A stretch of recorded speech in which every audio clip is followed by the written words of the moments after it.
It is 5:45, so I will call to order the August 9th, 2023 regular meeting of the Hendersonville City Council. We begin our meeting with a silent invocation for people to pray or meditate as they choose, followed by the Pledge of Allegiance. You'll rise, please.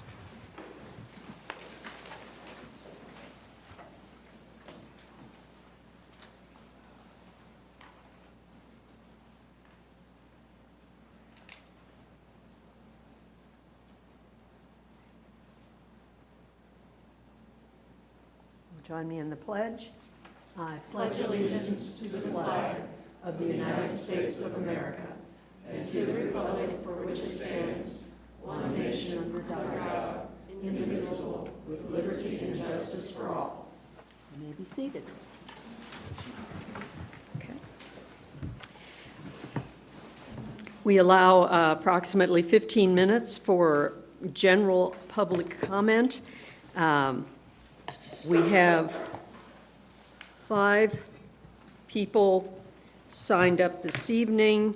I also have 3 digital comments, all of them fairly short. Is there anyone online seeking recognition for public comment? Madam Mayor, we have 1 hand raised. 1 hand, okay, so that's 6. We'll do a maximum of 3 minutes per comment. So if we could start off when I call your name, if you'll come to the microphone and give your name and address, please, for the clerk's record. First is it Lyra Prickett? Lyra. Okay. Everybody says that. I'm sorry. My name is Lyra Prickett, and I have a business at 212 South Grove Street. I wanted to come here tonight. First of all, I wanted to say thank you again for doing a job that many others do not do. It is important and appreciated. Tonight, I wanted to ask, what is the point of the DEI adventure we're on? I wanted to wait until after the community meetings in case the answer became clear there, but it didn't. The very interesting thing was that the beginning of the week, the community meetings was spent participating in discussions about division, marginalization, and power structures. Then on Thursday through Sunday, I worked with people from all over the world, 53 countries, in fact. Then Thursday night, I went to a Christian concert. Wow, what a dichotomy. From convincing, or at least supporting, limiting negative beliefs to an event meant to get rid of these negative beliefs so that a person can achieve more, whatever more is. At the concert, everyone was represented. Young, old, gay, straight, black, white, Hispanic. We were all there with one goal, united, not divided. I did Google if there are any positive benefits from limiting belief, or feeling powerless, or marginalized. Nope. Not even Google or ChatGPT could tell me something good. If people aren't actually marginalized by Hendersonville City Government, I'd like to know, and I will help fight if that is happening. If it's not, why are we supporting cementing negative thoughts and beliefs? Maybe we shouldn't be doing that. Thank you for your time. Thank you. Daryl Waldrop. How you doing? My name is Daryl Waldrop. I own 507 North Main, Pisgah Forest Gem Mine, and 3 other stores on Main Street. I wanted to talk about parking tonight, but I see it's on the agenda, so I'd like to see what you have to say. Just as a quick note, it's killing the businesses. The pay to park is killing the businesses on Main Street. But what I want to ask you to do is to talk about homelessness and the problem that we have on Main Street and in the businesses around Main Street. I have people in my store harassing my employees, my customers, every day. I have them defecating and urinating in my parking space behind my store weekly. I have them doing drug deals in the parking lot beside my store, and this is all the homeless population.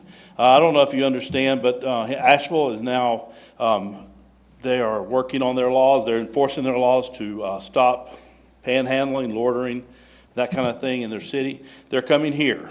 They're coming up from Greenville. We see new faces every day. And I have a heart for the homeless. We support all the homeless shelters.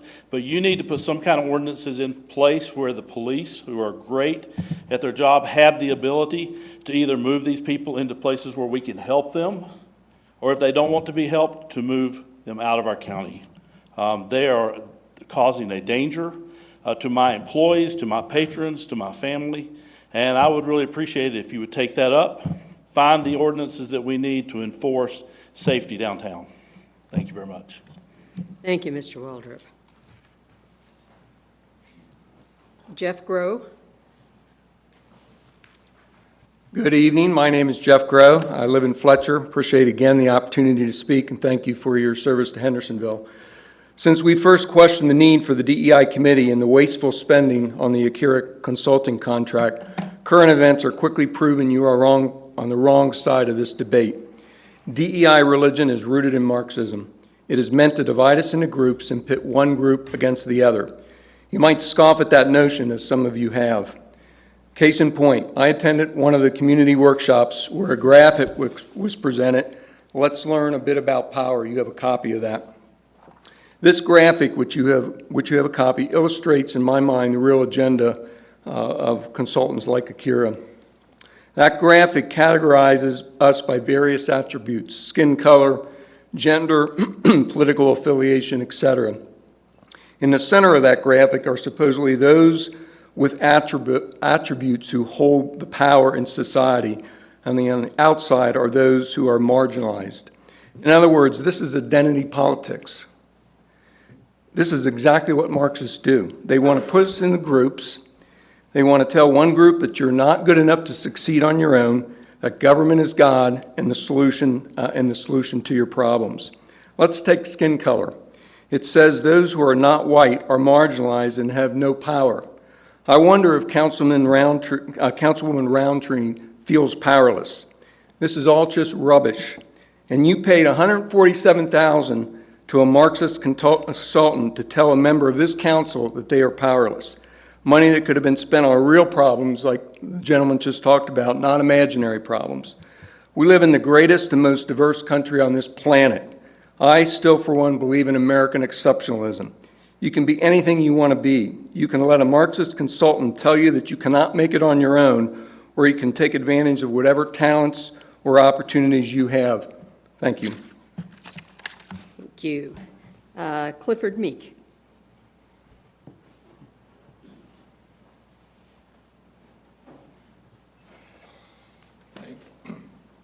Thank you, Mayor. My name's Clifford Meek. I'm over on Wilkins Street here in Hendersonville. I'm here to talk about public transportation for Western North Carolina, and in particular, railroad passenger service. I come before you at this time to request that my city council originate another proclamation stating their support for passenger rail service to Western North Carolina. But instead of directing it to North Carolina Rail Division, direct your support to Amtrak. Please allow me to explain. Last February, I came before you to ask for your support in proclaiming rail passenger service to Western North Carolina. My city council did indeed issue a proclamation of support for rail passenger service for Western North Carolina. And my city council did indeed issue a proclamation. This proclamation was directed to the North Carolina Department of Transportation Rail Division. I am here this evening to right a wrong when that proclamation was issued in February. As such, the North Carolina DOT Rail Division has been trying for 30 years to develop passenger rail service coming up the North Carolina mountains, heading west via Salisbury, North Carolina, to Old Fort, North Carolina, and on to Asheville, North Carolina. This service is considered intra-rail service, which means service within the state, something Amtrak is not allowed to do under its charter. I am here tonight to request a similar proclamation be issued to Amtrak at this time. This north-south rail line through Hendersonville, North Carolina, goes from Spartanburg, South Carolina, which has Amtrak service, to Asheville, North Carolina, which does not have Amtrak service. This service is considered interstate rail passenger service as it's crossing a state line, as part of Amtrak's charter tells it to do when expanding rail service. I feel there's a small window of opportunity for Amtrak to take advantage of the President's bipartisan infrastructure bill, which passed through Congress November 2021, which gives Amtrak some $60 billion to improve its service and expand its routes. There is currently some 40 miles of the 62 miles of track on this route currently up for sale at this time, from Spartanburg, South Carolina to Henderson County, North Carolina. Amtrak has defined this route as a future rail passenger route, and as such would consider purchasing this rail line at this time.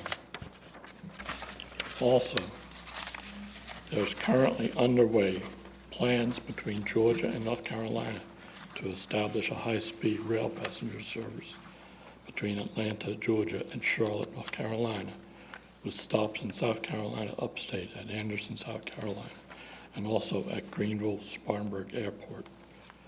This line out of Hendersonville, North Carolina, heads south through upstate South Carolina and meets this line now at Spartanburg, South Carolina, which currently has Amtrak service. It would be an ideal situation to have this rail line available for Amtrak's use when it is ready to use it to feed more rail passengers to this new high-speed rail passenger line in the future, and also to establish rail passenger service to western North Carolina from this newly developing high-speed main line, rail passenger service between Atlanta and Charlotte. Thank you. Thank you, Mr. Meek. Mike Taylor and Kim Burrell, is that?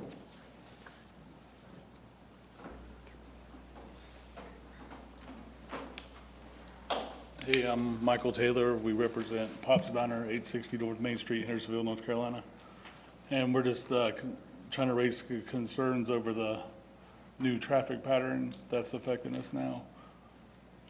Well, not only that, but like the road was supposed to be getting worked on already, and now we were supposed to use the VFW. Now the VFW is being closed for a year. We just need some answers of what's really going on again, because it's killing us on parking 100%, you know.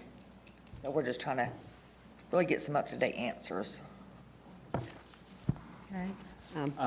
If you don't mind, can you leave the clerk your contact information? Yeah. And from the city, we'll follow up with you tomorrow, if that's okay. Sure. That'll be great. Okay.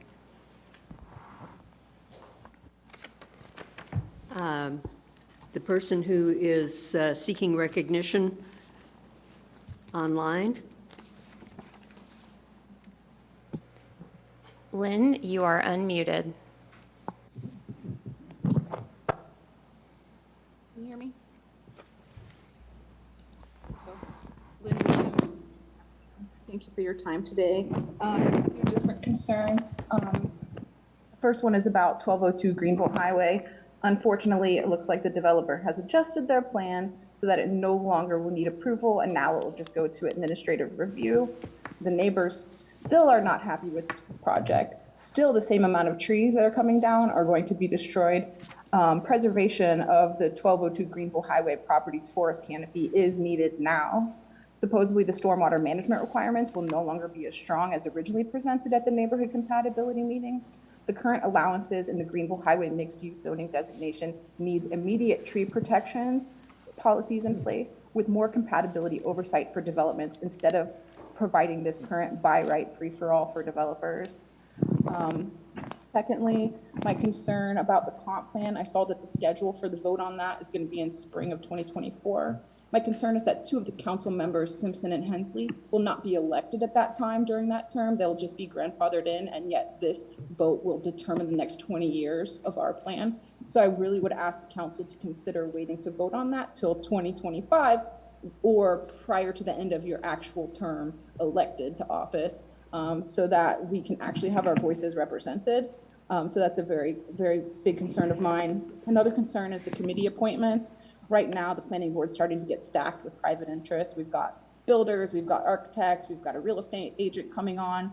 And I'm here urging the council to bring balance to our planning board so that we have people representing the public interest specifically and the environment, animals, if that means putting a sustainability manager on so that they can bring facts and information to support the impacts on the environment, by all means, please do. What else do I have here? Another concern I have for the committee is, the Tree Ordinance Revision Committee. Mr. Ken Gordon is being requested by the Partnership for Economic Progress, also private interest. In this particular committee, I was there yesterday, and they were using the 1202 Greenville Highway as an example to look at tree preservation. Mr. Gordon identified the project as by right. I stated to him that, and he's not on the committee yet, so he was supposed to just be observing. I stated to him that, the neighbors really aren't okay with this project, and he said, you can't do anything about that. And then later he expressed that he really was against the tree ordinance. So my concern is that you're about to appoint someone to the tree ordinance committee who is against the tree ordinance to begin with. But hopefully there'll be a middle ground, but that there'll be a balance to that committee that expresses concern for the trees. That's the whole point. And I think that's pretty much it. And the last thing was the DEI initiatives. I also attended those community meetings and greatly enjoyed them. I enjoyed listening to the voices of the community and the people there. And those voices and those opinions are worthy of respect. White voices, white bias, and white privilege is only one version of reality. In reality, there are other people with other experiences and opinions that need to be heard too. And I appreciate these DEI initiatives. Thank you for your time. Okay, thank you. Ms. Williams. The digital public comment first is from Daniel Bradford, 2199 Dartmouth Road, Hendersonville. The Patton Pool needs some TLC. It's the only public pool in the county. It's old, the kiddie pool is closed for the summer, and there's no diving board. The old pump broke from a normal thunderstorm, and now it's closed. I propose we spend some money restoring our beloved aging pool. I would go so far as to recommend the construction of a new pool as well, but let's at least fix up the one we already have first. Second is William Cumming, 53 Marion Street, Tryon. We are residents of Tryon, but get all our medical care in Hendersonville, so are there about 3 times a week. We have to use handicapped parking and are shocked to see that we will have to pay to park downtown. This will limit our ability to shop and dine on and around Main Street when we are in town. This is going to force us to do our shopping outside town and even in more visitor-friendly towns like Greer and Spartanburg. We stopped going to Asheville several years ago due to the negative changes in that town toward visitors, and sadly, we are starting to see a similar approach being taken in Hendersonville. It seems that growth and greed combine to destroy the very things that make a city vital and interesting to visitors. The last one is Melody Campbell, 117 Brooklyn Avenue. Earlier this spring, City Council rejected the development at 1202 Greenville Highway in order to protect the 6-acre urban forest. I have heard that the development has now been decreased to 50 units.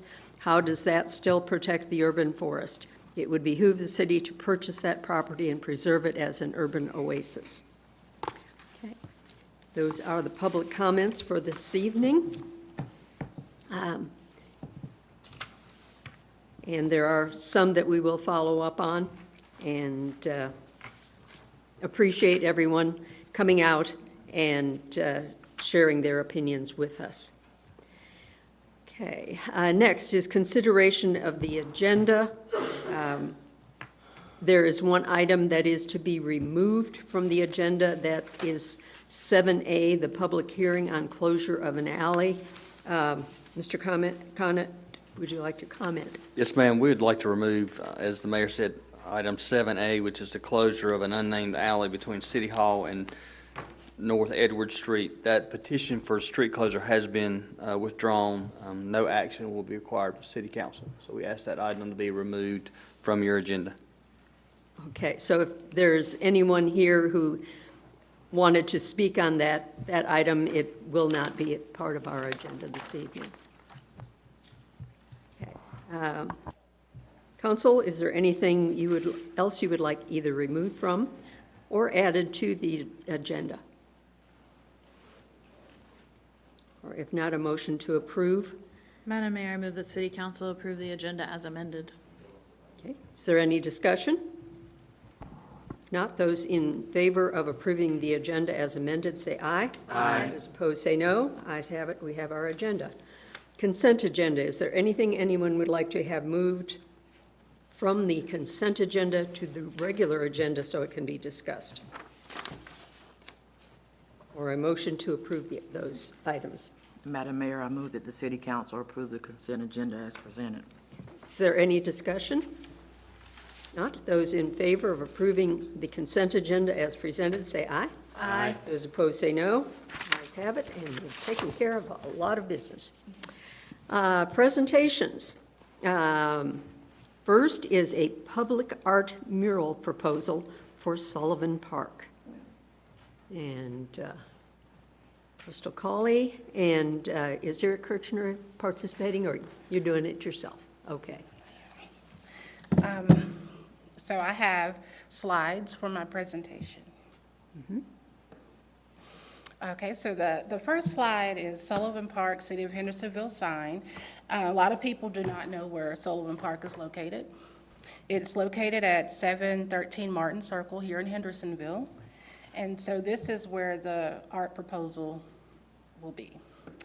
And so the location, located at Sullivan Park, is this big asphalt, uninspiring piece that you can see. It has some wear and tear that needs to be addressed, of course, maintenance. But this is where the public art mural will be. Last year, we had a very successful project at Sullivan Park, as you may remember, and it was Sullivan Park Refresh. And so while we were down there, we looked around to see how we could make, as a community, improvements to the park. And so this large piece of asphalt that's there, I think would be beautiful and very motivating if we had a mural there that's colorful, beautiful, very diverse, and that it would include a hopscotch pattern for people of all ages to enjoy, 4 square, as well as maybe a walking maze. That's creative. It would draw children to that area. So the Arts Council of Henderson County, in which I'm a board member of, agreed to be a part of this project to support it. And so I'm here tonight to do a ask if we could do this art mural project at Sullivan Park. It would be a way to connect the community. It would be a way to unite everyone, and the space is already there. And we could go to the next slide. Thank you. So as you can see, the areas that would need to be, the whole thing would probably need to be resurfaced. Eric Kirchner had went to the site, and he brought up a couple of observations that I couldn't see at first, but as you can see, it would need to be resurfaced, and that would be great for an artist to come in with a clean slate. The Arts Council, we agreed that we would form a committee. The committee would do a call for artists. The second thing that we would be responsible for, of course, since this is in a residential area, we would reach out to the residents in the community to get their feedback and input. So everyone would be involved. We would do a professional call for artists because we want this project to be professional and something that people are proud of. So the next slide, which is my last slide, you can see a stage. So this stage would be very ideal for the space at the end of the area facing the Ocklawaha Greenway Trail. So as you look at this stage, we envisioned local artists. We have so many great local musicians here. So they could come, we would have local storytellers, people that could come and educate the children of course, poets. I mean, this would be really great. We have so many numerous wonderful nonprofits here that focus on children. And so just think, you know, for those that focus on children, Children and Family Resource Center, I could see Smart Start Partnership for Children, having events there. And the great thing about this is that if you have an event or a small gathering, you don't have to take up the use of the basketball court. You could come down on this side and have your event, small gathering, to entertain. And so I think this is a wonderful project. I hope that City Council will make a consideration for this, and also to have more benches around the asphalt area where the proposed art mural would be great. For as events, I've done many events, and actually I had an event at Sullivan Park 2 years ago. So it would be a bring your own chair type of event. So you would bring your own chair. You could visualize, dream about having, like our senior citizens come there during the day. There could be local bands, like music in the park, that would give people something to do. And so this is a project that I hope that can be approved. The space is there, the location is there. Feedback has been positive. I have not heard any negative comments about a public art mural. As you know, art is very transforming. It brings people together, and so that space could definitely use some creativity. Okay. If there's any questions, I can answer them. Any questions? Do you have any specs on what you have on the screen here? Uh, Or could you send specs on what you have in mind? I could, this is what we do have in mind, having an open stage. As you can see, there are steps on both sides, but we also thought of those who would need it for accessibility, like a ramp would be built at the back to push maybe instruments, things, if you're in a wheelchair. And you're talking about this being attached, not attached, but beside the area with the mural? Yes, Okay. because, yes. Not next to the basketball courts, but over where over where the right. mural would be. Okay. All right. Well, thank you. We have a Parks and Green Space Committee that's working on how we can enhance our parks, and this is certainly something that can be suggested to them to be considered. We appreciate your bringing it to us. Yes, thank you. Thank you. Okay. We have a recognition, and Jennifer Harrell, HR Director, if you could come.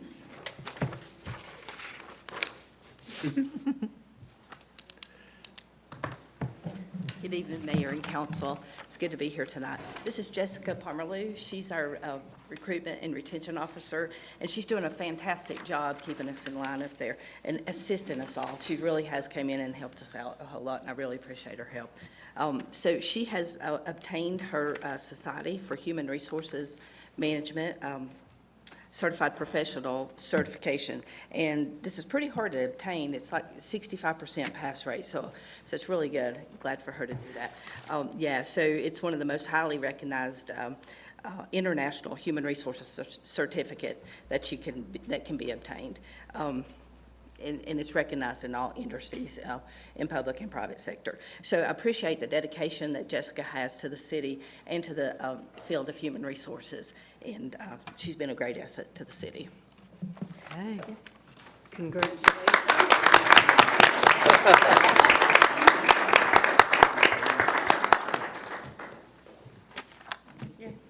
Congratulations, Jessica. Thank you for your work for the city and for improving your skills to serve us even better.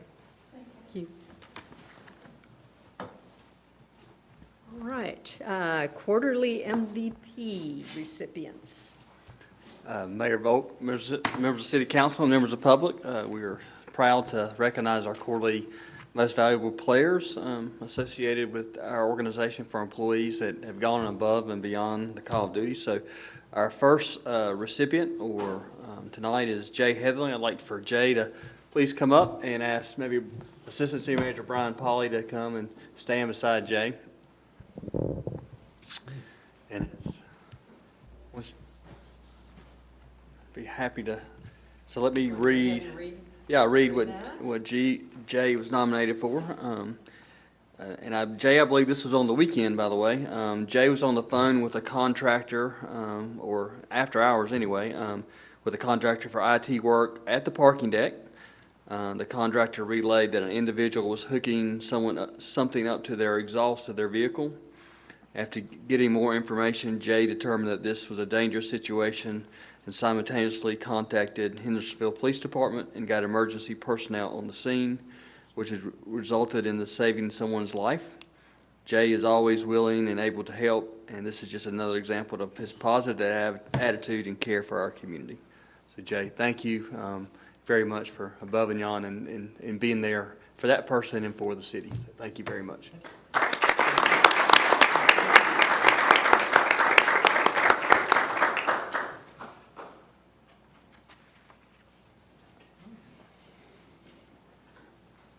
I'll ask Justin Maben, and if Public Services Director Brent Detweiler will please come up. And so Justin maintains all of the city's generators on our numerous pump stations, and he was happening to be maintaining our generators, and he had at one of the locations recognized that someone had disposed of old tires on an obscure road leading to one of our pump stations off Highland Lake Road. Justin took it upon himself to clean up the mess, even though it was arguably not on city property. This was on private property, but Justin, to clean up the community, took it upon himself. So Justin, thank you for improving our community and for a job well done. So thank you very much.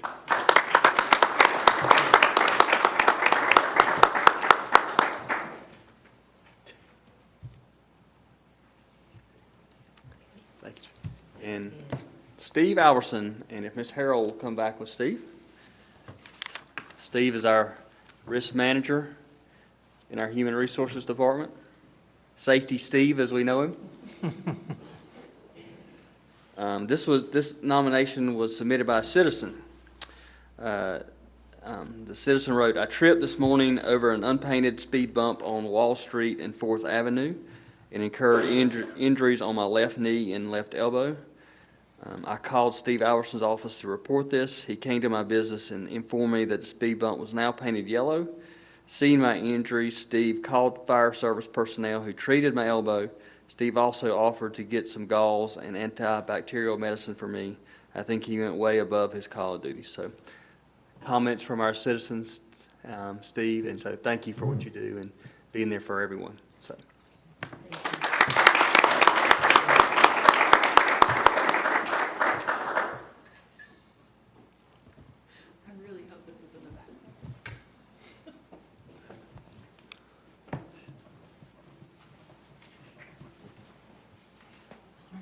Well, thank you to our MVPs for going above and beyond. We do appreciate it. You are the face of the city, and it's always a really good-looking face, too. Yeah. All right, no unfinished business, and we're on to new business, parking changes. And Mr. Pauley's going to take care of this one. Start calling him Parking Polly is what I'm going to start. Oh, wow. I would not like that name. Good evening, Madam Mayor, members of City Council. The two items tonight, I'll take care of Angela Beaker's item as well after this, so I'll hang out up here. Just are related to the parking changes we've been working on and reporting to you over the last couple months. A summary of those changes are that we will be going to pay by increments at lower rate or lower levels. So rather than 1 hour being the increment minimum for parking on the surface lots and the deck, that will be 30 minutes. And then Main Street and Avenue will be 15-minute increments. We will remove the 30-minute zones and the parallel spaces along Main Street and make those the 5-hour time limit to match the rest of Main Street and eliminate some confusion there. We'll be lowering citation rates to $25 like they previously were. We've also expanded the vehicle counts to 3 vehicles per permit. You can still only park 1 at a time, but you can have 3 vehicles on the actual permit. And I'll stand by for any questions. Questions, anyone? So just to clarify, Brian, with the parking, previously you had to buy an hour at a time. Now you can, on Main Street. 15 minutes. 15-minute increments or 30 minutes in the lots. And that way, if somebody's in a store and they want more time, they can do it at 15-minute instead of spending the whole. They don't have to do the whole hour. Questions, comments? Can we just clarify that the citations are going down to $25? That's For the correct. first citation, and then they will go up if you're a habitual offender? There'll be different solutions for habitual offenders, that's correct. Anything else? Would like to make a motion? Madam Mayor, I move to adopt an ordinance of the City of Hendersonville City Council to amend Section 8 of the fiscal year 2023-24 budget ordinance to amend the fee schedule for parking service fees and rates as presented. Is there any discussion? Not? Those in favor of the change in the budget ordinance regarding fees for parking services, say aye. Aye. Those opposed say no. Ayes have it, and that has been taken care of and going into effect. And then the parking ordinance amendments. This is the same changes, just in the parking ordinance itself, rather than the fee schedule. So we had to amend two ordinances. One, we had to amend the budget ordinance, which includes the fee schedule. We also had to amend the parking ordinance itself as well. So this is just the same changes, but throughout the parking ordinance. So the monetary piece was the first piece. The ordinance piece authorizing law enforcement and parking enforcement under the laws and ordinances was the second piece. 2 other changes that have not been mentioned that are in the ordinance change is one, allowing for special rates, single rates in the parking deck during special events. This will allow us to get people in and out of the deck more efficiently. People would pay as they came in, and that way, if we had a mass exodus after the events, it will allow speed, more efficiency in people leaving the deck.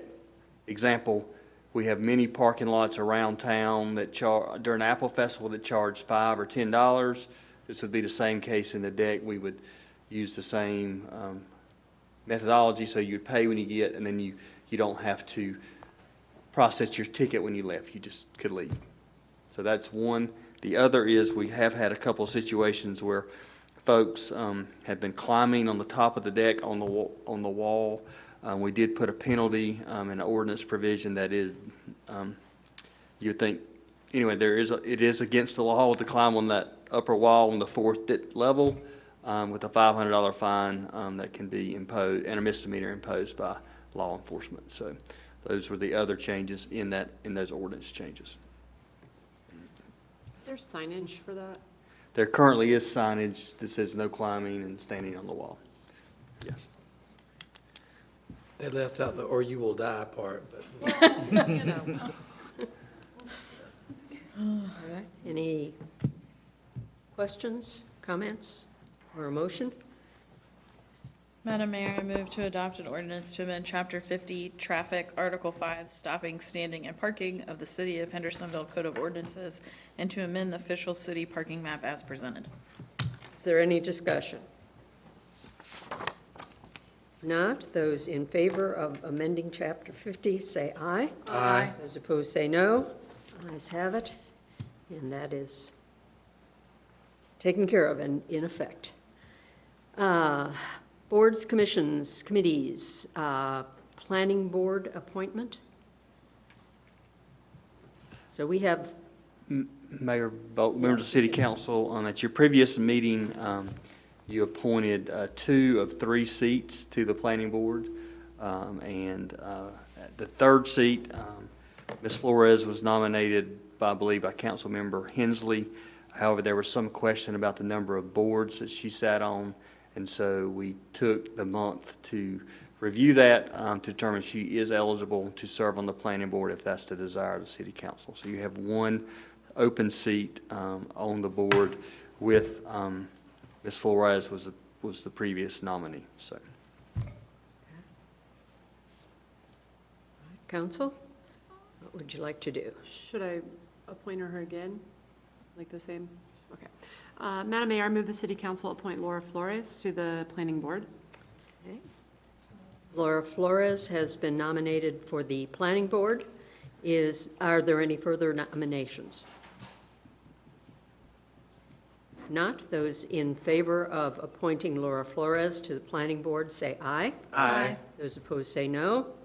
Ayes have it, and she is appointed to the planning board. Thank you. Appreciate her willingness to serve on that, as well as the Board of Adjustment. Those are 2 tough roles.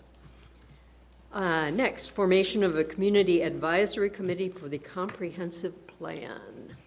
Mr. Holloway. Good evening, Madam Mayor, members of council. You will probably immediately note that this presentation wasn't put together by yours truly. It looks way too good. Have kudos to our communications department.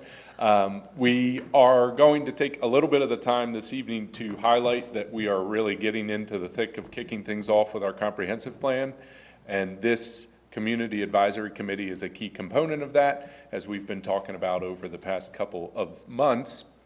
And the team has been working to develop a whole variety of materials to promote the outreach and engagement that we hope to have with the community over the next 3 months. It'll be a very focused period of time, with our survey opening on Monday, and there's a couple of other dates in here that we'll be talking about as we move through August, along with a variety of pop-ups throughout those time frames where staff will be, at the farmer's market.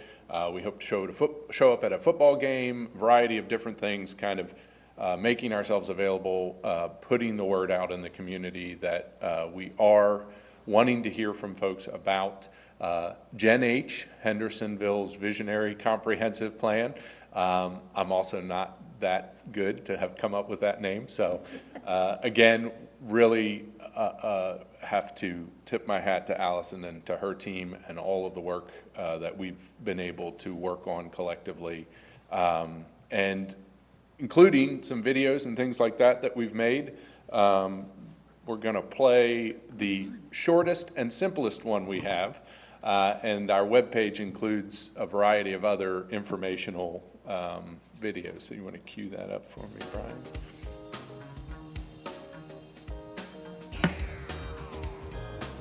Where do you see Hendersonville in 20 years?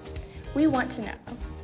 Gen H is the name of Hendersonville's 2045 Comprehensive Plan, a blueprint that will shape our community's path forward.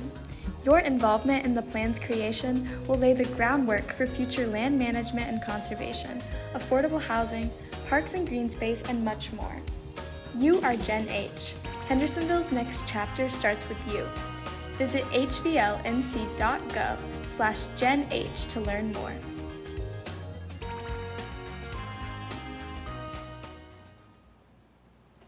No one can say that an internship at Hendersonville doesn't include access and involvement in all of that, what we do. So that was Emma's voice there. I think she's been very involved in the video production and things. So, the action that we're taking this evening is related to the creation of the Community Advisory Committee. You'll recall we talked about zeroing in on approximately 15 members for this committee. There are a variety of categories that we try to cover in putting the committee together. As we have worked on that, the importance of our neighborhoods throughout the community has been a part of our development of our scope of work, our conversations with you all and with the community and with our consultant. And there is a significant chunk of folks that are being recommended, suggested for that committee that are neighborhood representatives. I'm going to read through the list of the names that we have. You all have them at your table there. And I'll start with those neighborhood representatives. So we have Representative David Wright, who lives in the Lincoln Circle area, Green Meadows 7th Avenue neighborhood. Beth Stang, who is in Lenox Park. Luke Slombaugh, who is in Brooklyn Manor. Chris Daniels, who is in Druid Hills. Kyle Gilgis, who lives out on Route 64 East area. Bob Johnson, who's in our 4th Avenue West Side District. Kathy Watkins, who's in our Hyman Heights District. And then we have a number of other representatives from various parts of the community. Denise Cumby Long from the United Way, the Executive Director of United Way, helping bring the nonprofit sector voice to the board or to the committee. Jamie Justice from the Partnership for Economic Development here in Henderson County. Mark Williams with AgHC. Alicia Evans from the Council on Aging. And excited to have a high school student also involved, Mr. Brock Hill.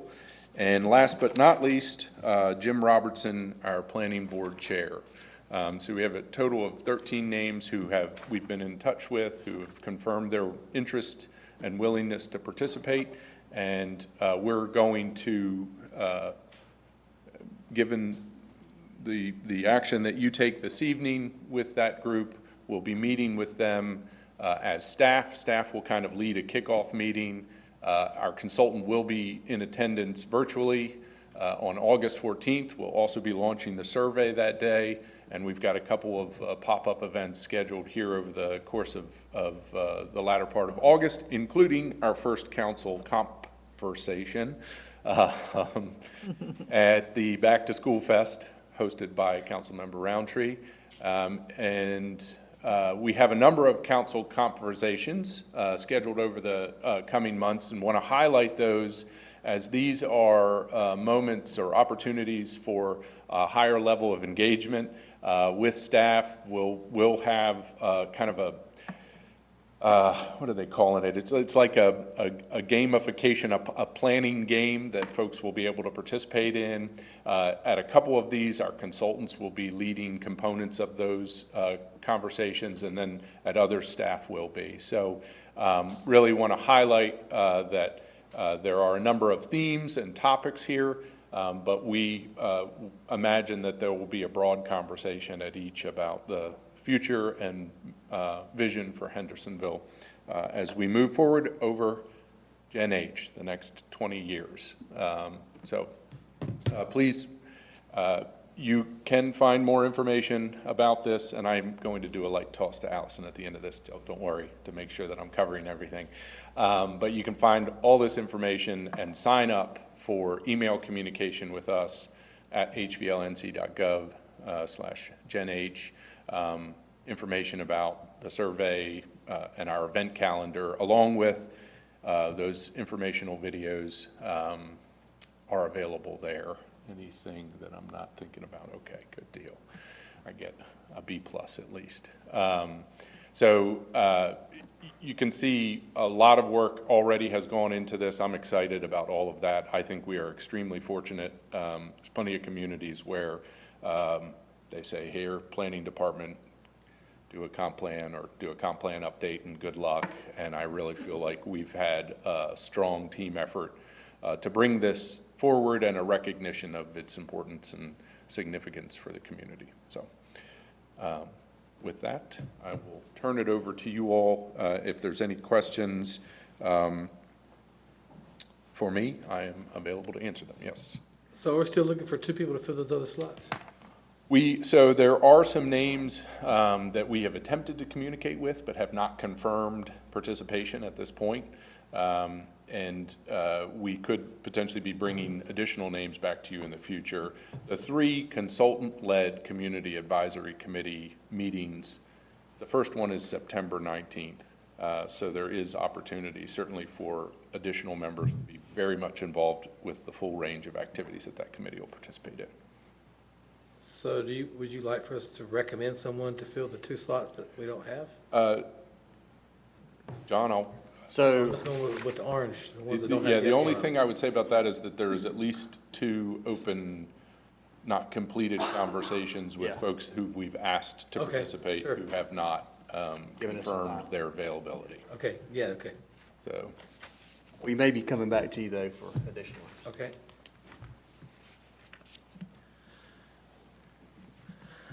Questions, Got comments? a text from someone who would like to be on there. All right. Okay. Things are Thank you. starting to roll here.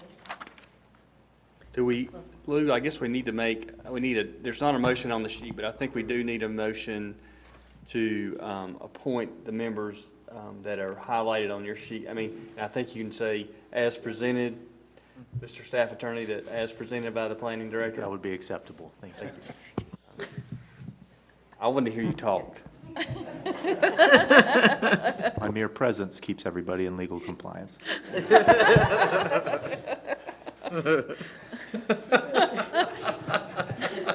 Awesome. All right, anyone? Madam Mayor, I move to appoint the Community Advisory Committee as presented by the Planning Director. Yeah? Okay. All right. Is there any discussion? No? Those in favor of making those appointments, say aye. Aye. Those opposed, say no. Ayes have it. All right. Very good. I think it's a good wide range of folks who can, I'm sure they will all be willing to give their input. They will, knowing some of these people, they won't hesitate to comment. All right. And the last is an additional tree ordinance committee appointment request.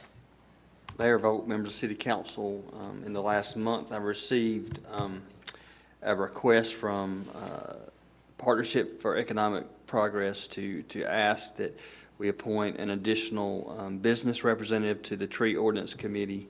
They've asked that Ken Gordon be appointed to provide an additional voice, mainly because Susan Brady may not be available at all the meetings going forward, and felt like that in addition to Steve Dozier, that Ken would be appropriate to serve as a representative and provide that perspective to the committee.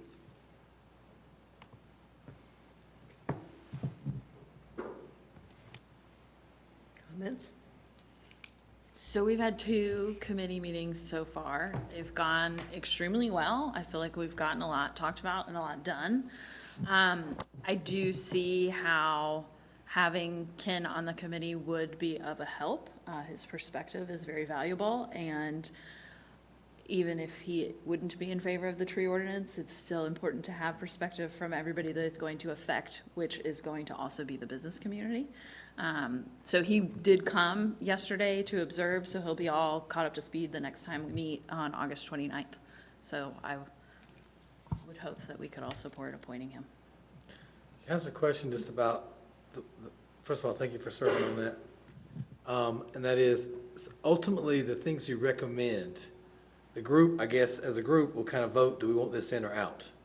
Is that right? Yes. Right, okay. Yeah. So far, it's been a lot of, here's the points we need to decide on. Some specifics have been raised, but we definitely have some homework before the next meeting, while Daniel's working on some extra changes that we gave him. A lot of concerns about the tree canopy as well, too. I think everybody's on that page. it's a good mix of individuals, I think. Did you hear the statistic of the tree canopy change in 15 years? Where did we get that? Is it an email to all of us, or who was presented to that? You sent it to everybody? It was sent in the Herald as a, Oh, the Herald, did you get that? I got it, but It was 1% change in 15 years? that's the estimate, we'll get the final 1%. report. That's the final, we'll get the final report, I think, in September, but that's the early number. It was, Which I is, just expected it to be significantly more, and 1% in 15 years was really, I think, kind of remarkable. But that's also 1% with adding extra area that we've annexed, right? So it's not really just the area that was surveyed 15 So years that's ago. what the report will say, they did, I think, added the ETJs. Because I think that will make a difference.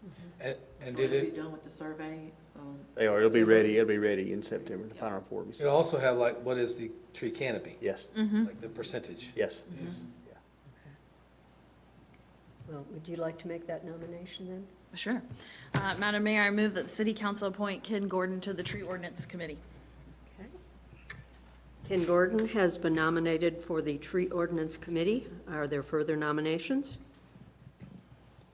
Not. Those in favor of Ken Gordon to be added to the Tree Ordinance Committee, say aye. Aye. Those opposed say no.